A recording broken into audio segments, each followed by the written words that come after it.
All right, welcome to the latest Blood Money episode. Today I have a very special guest, Jacob Wells from Give, Send, Go. How are you doing, sir? I'm doing great, Vam. Glad to be here. Thank you for coming on the Blood Money podcast. So, Jacob, you are one of the founders of Give, Send, Go. Tell us a little bit of background about Give, Send, Go. So, Give, Send, Go is now in its 10th year. It's crazy how time goes by. It's just so fast. And the foundation for Give, Send, Go was actually just at a family gathering. Many people know this, but I'm one of 12 children, 6 boys and 6 girls, big family from New England. And we were looking at the rise of social media platforms 10 years ago. Facebook was in its heyday of growth, and same with Twitter at the time, and new platforms like Instagram were emerging.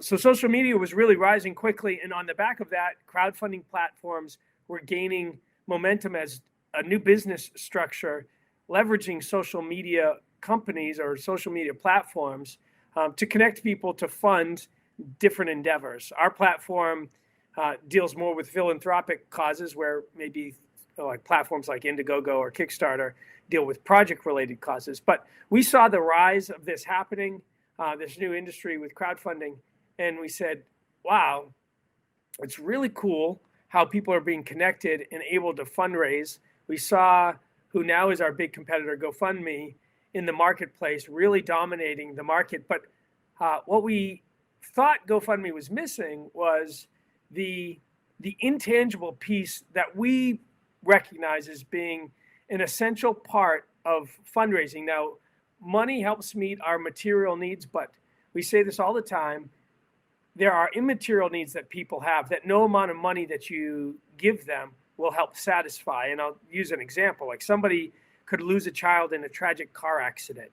Now, you can raise $30,000, $40,000, $50,000 to pay for funeral expenses for that family, but that money isn't healing the hurt. It's not dealing with those immaterial realities that exist underlying to the money and that solving the physical problem. So we came from a faith background, a Christian background, and said, well, we know a solution to those immaterial problems that exist. And that's the hope that God gives us in the midst of difficult moments. And so why don't we begin a platform that shares hope with people while they go through difficult times? So that's what set us apart as a crowdfunding platform 10 years ago. We started with a desire to be more than just helping people raise money, but also injecting hope into difficult moments. Prayer is a big part of the Give, Send, Go website. Right. It seems like you guys do prayers to help people along with their cause. Could you tell me a little bit about that? Yeah, so our mission statement at Give, Send, Go is explicit. It's to share the hope of Jesus through crowdfunding. We believe that Jesus brings hope in very difficult situations. And as we grew as a company and we're figuring out, well, what does that look like? What does it mean to share hope in a crowdfunding technology platform where people are raising money? And so we wrestled through what that would look like. And we built encouraging messages throughout the website as a way for that to take place. But then we wanted to take it a step further. And in the middle of COVID-19, when people were being pushed into isolation, being told to stay indoors and all of that stuff, we said, well, we have everybody's phone number that's creating a campaign. Why don't we start calling these people that are in very difficult situations and begin praying with them over the situation that they find themselves in? So we hired a prayer team. We call it the Hope Team now. And what they do is they call campaigns as they come on to Give, Send, Go, and they just say, hey, listen, we can see that you're going through a difficult moment. We're going to pray for you right now because we know that there's something bigger than just this moment and situation that you're going through. And so our team will pray for the campaigns as they come on Give, Send, Go, and it's been an incredible, incredible journey. The stories that come out of that team is really fascinating. I mean, you guys have dealt with a lot of really difficult situations, it seems like. Weren't you guys in the middle of that whole Canadian trucker thing where they were trying to cancel anybody that was donating to the Canadian truckers?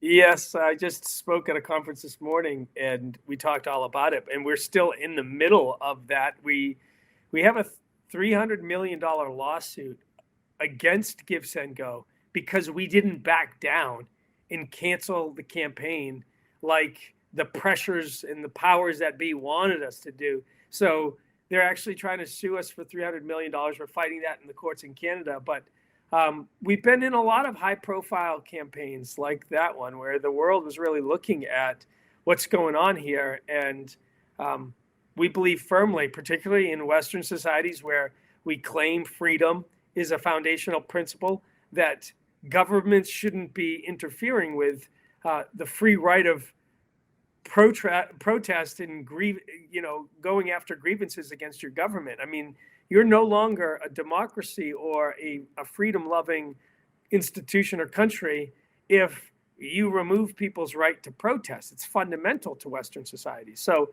we were happy to support it and stood firm on that principle when the pressure was trying to tell us to take it down. So let me get this straight. The Canadian government's suing you guys for $300 million? So it's not directly the Canadian government. It's a who found some coffee shop owner who said that the honking aggravated her, and now they're trying to rally a whole bunch of businesses to say that their businesses were destroyed because of the truckers clogging the streets. It wasn't the mandates that shut the businesses down, the Canadian mandates that shut everyone's businesses down, and you had to get a vaccine requirement in order to go into a business, that caused the business harm. It was the trucks that came in for 2 weeks. So they're trying to blame you guys for the trucks that came in there. Excuse me. Something got caught in my throat there. But yeah, they're saying that because we allowed that campaign, even though it had existed on GoFundMe before us, like if you remember the situation, they raised $10 million. The trucker organization raised $10 million on GoFundMe. It was just that GoFundMe caved to the pressure and said, no, we're going to take this money and we're going to give it to people that we think it should go to, and we'll work with the truckers to disperse it. And then they got massive pushback for that. And then the campaign came to Give, Send, Go. So a lot of the funds initially were raised on GoFundMe. They're not being sued because they did what the powers that be wanted them to do, which was take it down, not help facilitate the protest. And we said, no, they have a right to protest. They're bouncing in bouncy castles in the middle of freezing cold winter and having barbecues in the street. This is not some terrorist organization like GoFundMe helped facilitate funding for in the summer of love, the summer of 2020, when there were riots throughout America because of the political tension and the things that were surrounding some of those racial tensions that we saw play out. So, yeah, we are in the middle of a $300 million lawsuit where they're coming after us saying, well, we harmed the businesses somehow because we were a platform that allowed this campaign. Crazy. How's that playing out through the Canadian courts? I would think that that's kind of hostile ground for anybody looking for any sort of, First Amendment type freedom, because the Canadian government necessarily hasn't been very pro freedom of speech. Right. No, you're right on there. It doesn't seem to be a good place for this to be adjudicated because the Canadian courts haven't been proving themselves to uphold solid principles of freedom, like you just mentioned. And so we're currently, we just submitted a motion I think a week ago to have the case moved out of Ottawa, because that's where the trucker protest occurred. And the court currently hearing the case is right there smack dab in the middle of Ottawa. So we're saying it shouldn't be heard in Ottawa. It should go to a different court. We firmly believe that, just to remove any potential biases, court members that may have been influenced by the protest happening right in their neighborhood or something like that. So I think regardless of what happens in Canada, though, with the outcome of this lawsuit, there are still great protections here in the U.S., and Give, Send, Go is a U.S.-based platform. And I don't know if you've discussed or even your followers know about Section 230, but Section 230 protects platforms like ours against the content uploaded by its users. And it's necessary because it shouldn't be on Facebook or X, Twitter, or Instagram, or even Give, Send, Go to monitor and police everything that happens on their website, it would be an impossible task and we wouldn't be able to navigate. So that's why laws like Section 230 were put in place. Wow, wow. So, all right. So now tell me about this whole situation with great work, by the way, against the Canadian government. I wish you guys the best of luck there. Thank Uh, you. what's going on with this Carmelo Anthony fundraiser? I guess there was some controversy regarding that. Could you tell us what's going on with that particular situation? Oh man, yeah, it's fascinating to see the controversy, particularly because I sit in my political ideology more on the right side of the aisle. I'm a conservative Christian, and where Give Send Go really got its initial momentum was when we allowed a young kid named Kyle Rittenhouse a legal defense fund. He'd found himself in a very difficult situation, and he actually shot and killed two people, and then a third person he shot as well, who didn't die. But we allowed Kyle a fundraising campaign on Give Send Go when he was getting shut off from every other outlet. And now we're here, fast forward 4 years later or so, and we've got a campaign for a young black kid who stabbed a young white kid. These are both 17-year-old children, and found themselves in a very bad situation, and didn't work out well. I mean, Austin died. Horrible tragedies for the families, and what's happened is the right, many people on the right who used to champion free speech and due process and the presumption of innocence until proven guilty in a court of law, not public opinion, they've now sort of changed their tune.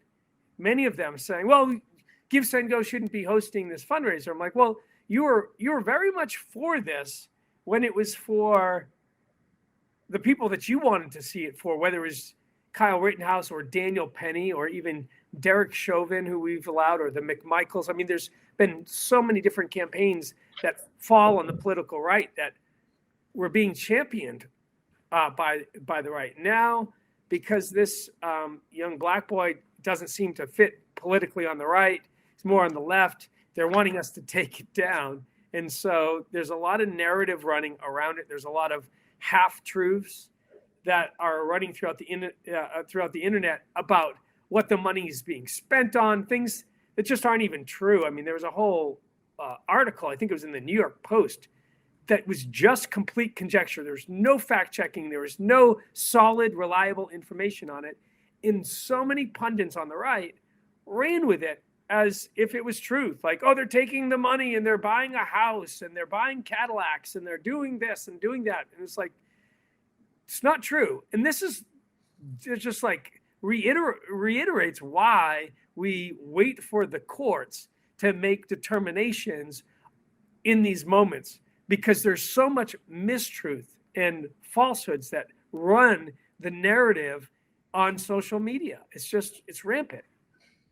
Wow, wow. So all that stuff that's being said about him buying cars and houses, that's not true? No, it's not true. Could you dissect to us how this happened? I mean, firstly, it's curious to me that they're not going with GoFundMe, they're going with Give Send Go. But was this the family? Could you tell us a little bit more about how this came about? Yeah, so I think from what I understand is that somebody did try to set up a GoFundMe campaign for the Anthony family, and GoFundMe shut it down. GoFundMe has a policy that they've had to become very vocal about not allowing people accused of violent crimes to fundraise on their platform. Though they've made some exceptions for people on the left, it seems like in the past, but because it's become very vocal, and we've taken a stance at Give Send Go that no, the principle in the U.S. is that you are innocent until proven guilty in a court of law, as difficult as that is with various horrific situations that happen in society. So anyways, there was one on GoFundMe. It got shut down. I'm not sure who created that campaign, but shortly after, somebody not related to the Anthony family created a campaign on Give Send Go and started the fundraising process, and it began to raise money quickly. I think partially because narratives were already beginning to spread on both sides of the aisle around this situation. And when narratives run, half truths, they spur people to action. We saw this particularly with the Daniel Penny campaign a few years ago. Daniel Penny's fundraising campaign raised over, I think, close to $3.5 million. But the bulk of that money was raised as a byproduct of the mainstream media immediately jumping on and making a racial narrative around the Daniel Penny campaign. It was a black kid who died, and it was a white Marine who killed him. And all of a sudden, it was white supremacy and all of the different narratives that the mainstream media wanted to create around that.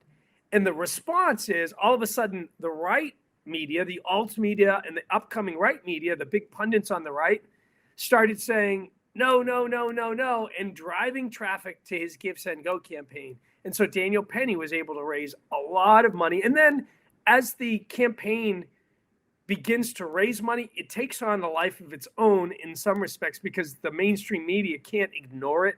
And so then they have to report on the campaign's growth itself. And it garners more money as a result of that. So the same thing has happened in this Carmelo campaign. Somebody created the campaign for the family. It wasn't the family that created the campaign.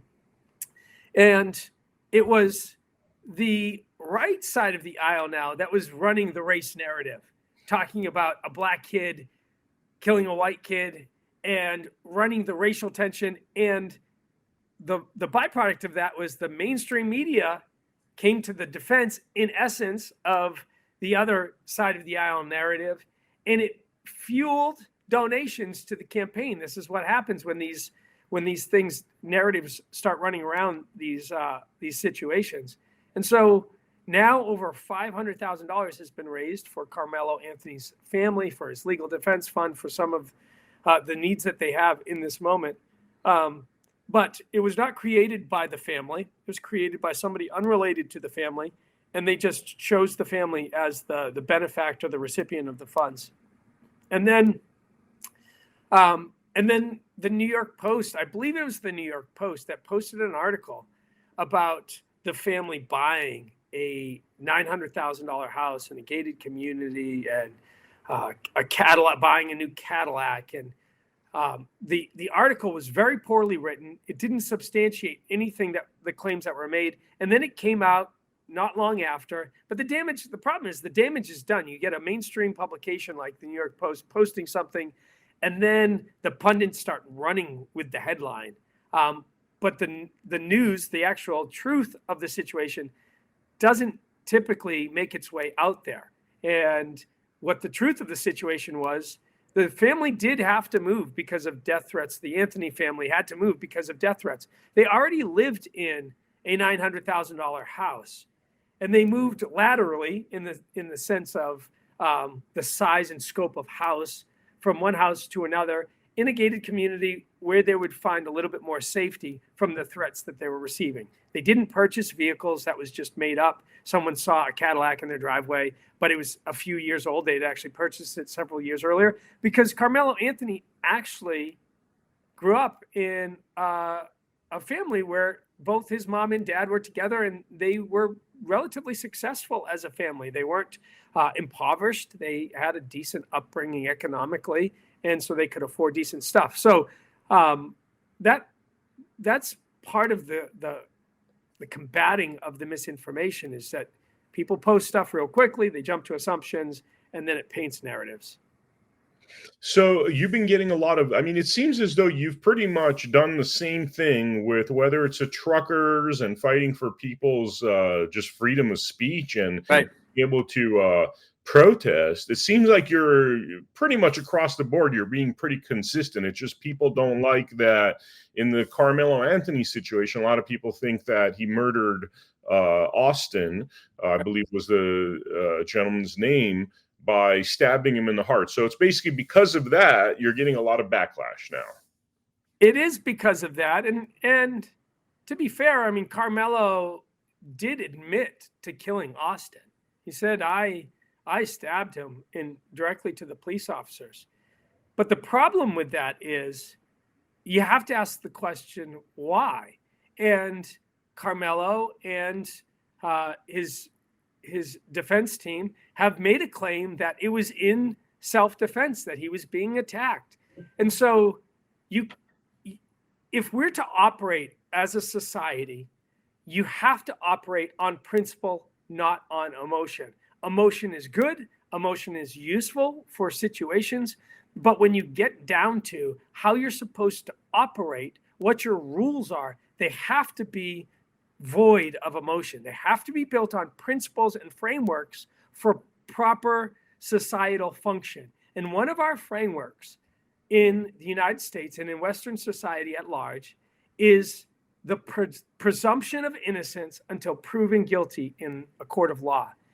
And as we begin to chip away, and society and other companies have chipped away, like even our competitor, chipping it away, saying we're not going to allow people that presumption if they're in something that is just distasteful to us, it begins to undermine the principle for everybody.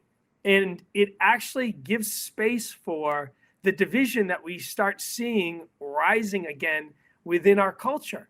Because when you start picking and choosing, you create opportunity for division. But principled living and presumption of innocence until proven guilty in a court of law actually has some very, very significant value to creating flourishing societies. I talked about this on another podcast. It's like, here are 4 basic truths about the presumption of innocence, why it's better than the presumption of guilt. 1, the presumption of innocence builds social cohesion. We're trying to exist together as a society. If you have a presumption of guilt as a framework for your legal system, then your society, your people live in fear of accusation, and immediately being under the gun to have to defend themselves. And it doesn't create a great place of societies don't do well when they're ruled by fear. They just don't flourish as well as when you have freedom and the presumption of innocence. So we set presumption of innocence as a framework because it actually builds better societies. People aren't living in fear. They can live within freedom, and it builds social cohesion. And then point number 2 is it's very difficult to prove a negative. It's much harder to prove a negative, which the person accused would have to do in order to prove themselves not guilty, versus the accuser proving a positive. And so because it's harder to prove a negative, we say, nope, we're going to afford the person accused the presumption of innocence. And then you have the resources of the state. So the prosecution, the state, has much, much greater resources at their disposal than an individual to prosecute. And so as a protection against the state, we apply presumption of innocence because it gives us a buffer between the strength of the state. And then lastly, it's because we've recognized in our Western legal tradition that an accused guilty person going free is far less worse than, excuse the bad grammatical situation there, but it's much less. It's not nearly.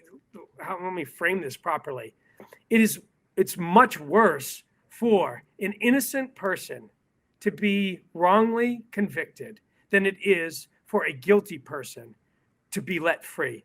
And this derives itself right back to the Bible, to God's discussion with Abraham. It was written, the Babylonians knew about this. They wrote about it in Hammurabi's Code. It was in the Magna Carta. Like, our whole framework of legal process, and it derives itself from these principles.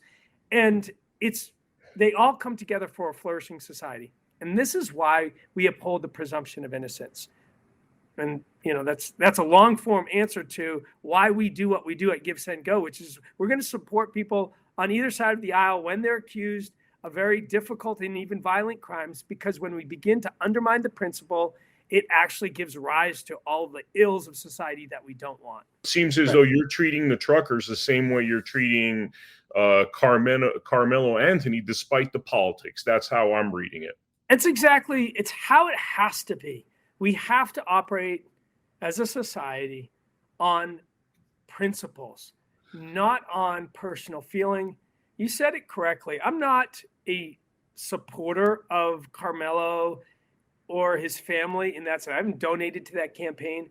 Give, Send, Go is a platform, and people can fundraise on Give, Send, Go for legal endeavors. And we say now more than ever, particularly with the amount of fake narratives that do fly and flow out on the internet and through social media, that people need the most rigorous defense now more than ever. So we should be supporting everyone's right to a strong legal defense, a private legal defense, if they're capable, if their community wants to support that. Very cool, man. Very cool. Is there anything we haven't touched upon regarding? I'm going to actually pose a few more questions to you beyond the Carmelo Anthony topic. But is there anything we haven't talked about the Carmelo Anthony topic that's important for you to convey to our viewers? I think like what the couple things, and I'll just reiterate them real quickly, is the Anthony family, they didn't set up this campaign. Like people are trying to paint it as if it was a money grab by them. It was someone that didn't even know them that created the campaign. They just happened to be the recipient of it. And it's unfortunate that this has become the racist narrative pushed thing that it's become, because this is just a tragedy. This is a very sad situation where a young boy has lost his life and another young boy is going to face the ramifications of his actions for a long time, for the rest of his life and his family. Very, very much a tragedy all around. And Give, Send, Go, we're going to continue to stay neutral in these endeavors, and we're going to do what we've been called to do, which is share hope in the midst of these broken situations. Before I get to my other questions, I mean, obviously you have a connection to Christ. It seems like that's part of your barometer. Yeah, very much so. I mean, it's how we look through everything that we do. It's like, okay, what is the basis for even the idea of Christ, which is that God became man and then took the punishment that we deserved. Like this is redemption at its finest. So when I look at a situation like Carmelo Anthony and his family, those are the people that Jesus came and died for. Like Jesus died for Carmelo. Jesus died for the Anthony family. He died for the Austin Metcalf family. He died for these broken situations because as humans, we don't get it right. We have a selfish desire inside of us. And the point of the cross is that true life comes through selflessness, not selfishness. And so we try to do everything based upon those principles. Jesus had a cool discussion with some Pharisees back in the day. And they're like, you're hanging around with all these sinners. And he's like, yeah, because that's what I came for. I came for the people that, it's not the people that aren't sick that need the doctor. It's the people that are sick that need a doctor. So you will probably see Give, Send, Go marred in controversy all the time because we hang around with broken people and they need Jesus just like we need Jesus. And that's the principle we stand on. That's the principle of who Christ is in this world. Wow, that's amazing, Jacob. I really appreciate the amazing work that you guys have done. I mean, certainly in the dark ages of, 2020 to 2024, it's like you guys were the only platform that people like me could go on, or people that I associate with could go on to do fundraising, because we're literally banned from everywhere. And what you're telling me is you don't want to play this game of opposites, where now that we're in pole position as, I guess, more right-winger types, you're not going to do the same to the left as they were doing to us. Do unto others, basically. Yeah. Yes. You can find an excuse to cut off your enemy, but the principle of Jesus was you turn the cheek and you give grace when it's not deserved, and that actually begins to change culture. That actually is what fixes culture. Censoring people, cutting people down, shutting them off, that doesn't fix culture. It just inflames it. Let's actually extend grace when it's not deserved and see unity begin to take place in culture. I think that what's happened is it's actually more than that, 60, 70 years ago, and in society, particularly here in America, we removed the very concept that there was a God. We said, no, there's no God. God's dead. He's gone. We're going to pull that framework out from underneath us. And the byproduct of that is pride. Because the very idea of God in society, it makes you and I beneath. We're not God. If there is a God, we immediately become not God. But because we have taken God out of society, all of a sudden humans get elevated to God status. And what is one of the characteristics of God? Is omniscience. You know everything. And so this pride of who you are has now infiltrated all aspects of society, the right and the left. And we operate with this sense of pride, which pushes us into this place where we can't talk to anybody anymore. We have to fight about everything because it's just my way or the highway. The whole premise for this experiment, this America experiment, was that there was a God and you aren't him, and that you don't know everything. And when you realize that there is a God and you don't know everything, you automatically get put on the same footing, and you can extend grace because you realize, no, I'm not God. I don't know everything. I can engage with you, Em, because I don't know everything. You're probably going to teach me some stuff because I don't know everything. Your experience is different than mine. That's the value of free speech. The value of free speech is that I don't know everything, so I can learn. But we've allowed God to be removed, and now we've become gods, and we know everything. And pride is a byproduct of that, and it just creates war and tribalism, and that's what we're experiencing right now.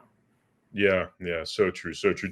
For the viewers out there, thank you so much for joining us for this Blood Money episode. Definitely make sure you support Give, Send, Go, because principled organizations like Give, Send, Go, regardless of the political climate, are so necessary. And the reason I wanted to bring up my personal experience is that as a patriot, it's just insane that we've let go of the truth, we've let go of logic, and we've gotten these tribalistic groups of red and blue, which I don't think, Jacob, you don't stand for that. I mean, you're clearly a right-winger, but you're not like right-winger at the cost of truth, at the cost of censoring other people. I mean, that to me is music to my ears, because there's not many organizations that are not politicized like that, including our courts, by the way, which we're seeing how political our courts have become, as opposed to just following the Constitution and the rule of law. Yeah, it reminds me of this story in the Bible, in the book of Joshua. Joshua and the Israelites have entered the promised land, and they are beginning to battle the nations that were there. And an angel of God appears before Joshua, and Joshua says, "Whose side are you on?" Now, well, God had called Joshua and the Israelites into the nation, and so they were doing what God was asking for them. But this angel of God, dressed up in armor, said, "I'm not for you. I'm not for you, Joshua. Like, I'm for me." And the whole purpose of Scripture is, no, we don't get pulled into political sides. We stay centered on truth, on principle. I heard a saying once that says, "What's new isn't true, and what's true is not new." Truth has existed from the very beginning, and it's principled. It's principles that undergird the very fabric of our world and our society. And we're going to continue to stand on those principles. And it is what heals our country. It's what brings our country back together. It re-inculcates the very moral fibers that once made this country the greatness that it was. Yeah. Thank you so much, Jacob, for the work you're doing in that regard. For the viewers out there, make sure you check out AmericaHappens.com, where we have all of our featured episodes. Make sure you check out our Rumble channel as well as our Roku channel. I will see you all on the next episode of Blood Money.